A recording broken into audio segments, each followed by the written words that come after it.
Banyak orang takut hipnosis karena mitos ini. Dihipnosis sama dengan kehilangan kendali. Faktanya, saat dihipnosis, kamu sadar penuh dan tetap memegang kendali. Hipnosis bisa membuat orang melakukan hal memalukan. Faktanya, otak menolak sugesti yang bertentangan dengan nilai diri kamu.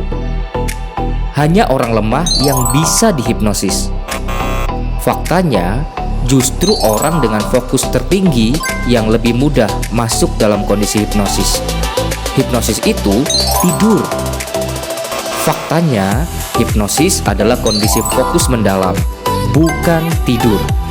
Hipnosis itu aman, ilmiah, dan digunakan dalam terapi modern.